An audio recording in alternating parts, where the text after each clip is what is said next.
बहराइच में सांप्रदायिक हिंसा तो धीरे धीरे अब शांत हो गई है, लेकिन लोगों का आक्रोश शांत नहीं हो रहा है। ये बहराइच का कलेक्ट्रेट परिसर है।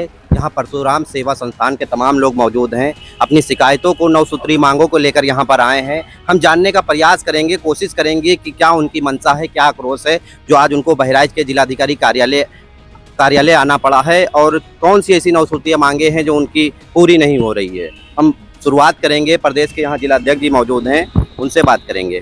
प्रदेश अध्यक्ष जी, ये बताइए क्या नाम पड़ेगा आपका? मेरा नाम पंडित महेंद्रनाथ तिवारी है। आज आप लोग बहराइच के कलेक्ट्रेट परिसर में आए हैं और 9 सूत्रीय मांगे हैं। पहले सबसे आप इन मांगों से अवगत करा दीजिए। जी, नंबर 1, मृतक रामगोपाल मिश्रा के परिवार को 1 करोड़ रुपए न्यूनतम सहायता राशि प्रदान की जाए। नंबर 2, सामाजिक अराजकता के लिए रोकने के लिए प्रशासन द्वारा की जा रही हिंदुओं का उत्पीड़न रोका जाए, ब्राह्मणों का उत्पीड़न बंद किया जाए, ब्राह्मण आयोग का गठन किया जाए, पीड़ित ब्राह्मण परिवार को उचित सुरक्षा प्रदान की जाए, पीड़ित परिवार के एक सदस्य को सरकारी नौकरी दी जाए, गिरफ्तार किए गए अभियुक्तों को फास्ट ट्रैक कोर्ट में सुनवाई कर शीघ्र सजा दिलाई जाए, हिंदू समाज के किसी भी व्यक्ति की गिरफ्तारी बिना किसी तथ्य व प्रमाण के न किया जाए। ये हमारी 8 मांगे हैं।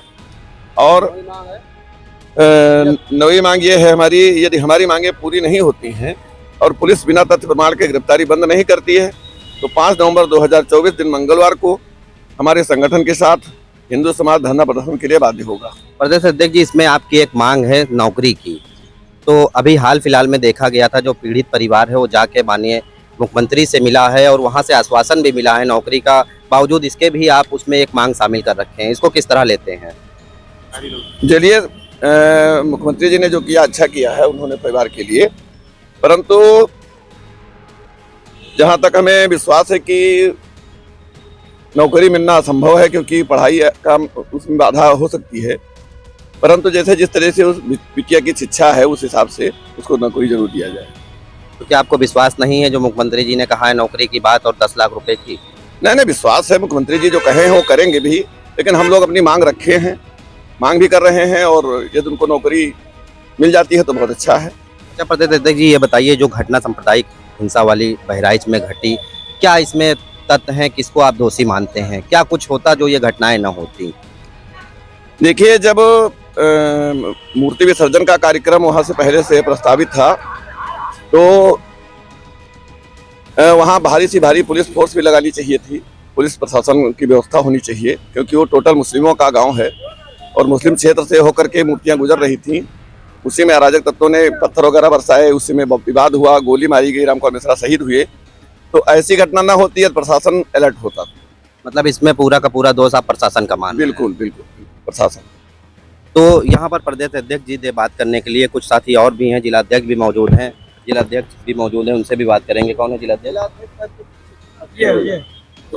श्रावस्ती जिलाध्यक्ष मौजूद हैं, तो उनसे भी हम बात करेंगे और उनसे हम सीधा सवाल मेरा ये रहेगा बुलडोजर को लेकर।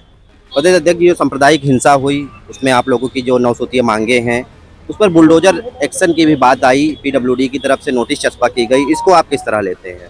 अभी तक कोई कार्रवाई ऐसी हुई नहीं है और हम लोग मांग करते हैं कि बुलडोजर से उनका मकान गिराया जाए, धराशाही किया जाए, और जिस प्रकार से हिंदुओं के ऊपर नाजायज मुकदमा लिखा जा रहा है, उनको नाजायज जेल भेजा जा रहा है।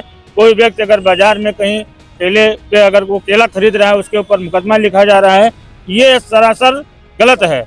अगर ऐसे ही होता रहेगा तो हम अपने परशुराम सेवा संस्थान के ओर से और समस्त हिंदू संगठन एकत्रित होकर के हम लोग धरना प्रदर्शन करेंगे। जैसे आपने कहा बुलडोजर चलना चाहिए, अपराधी वहां पर एक है, घटना एक घर पर घटी है और जो नोटिस चस्पा हुई है लगभग 23 मकान है, इसको किस तरह आप लेते हैं?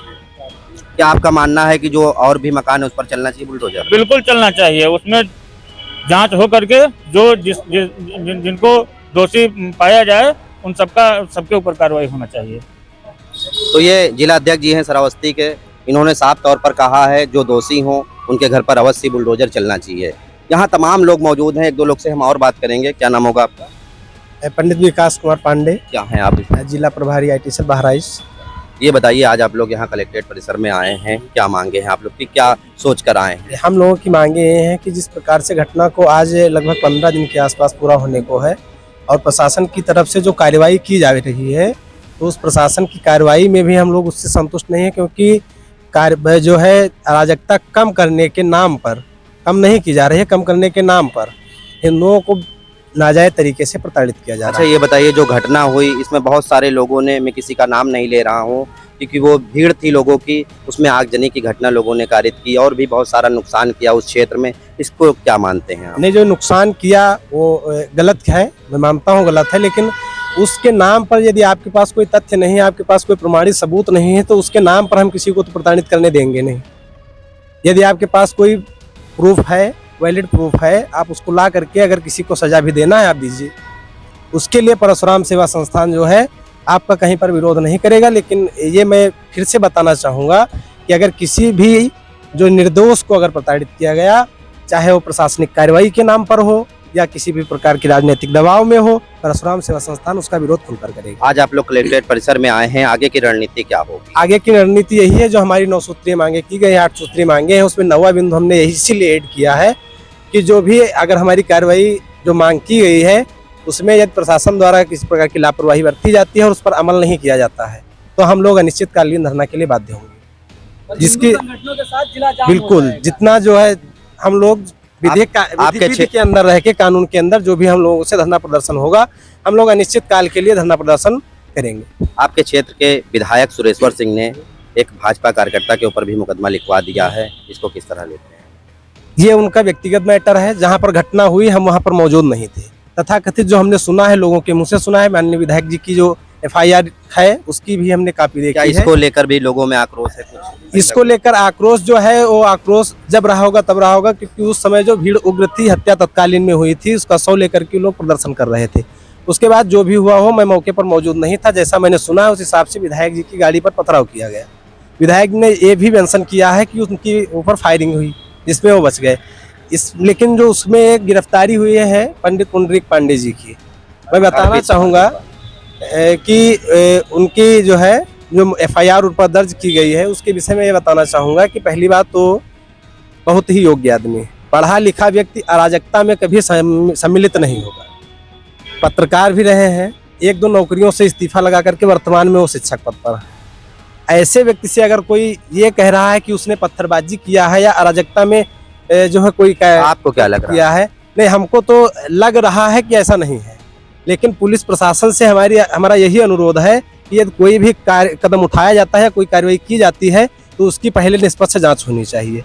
बिना जो है किसी वैलिड प्रूफ के अगर गिरफ्तारी की जाती है या किसी प्रकार की कार्रवाई होती है तो भी हम लोग धरना प्रदर्शन के लिए बाध्य होंगे।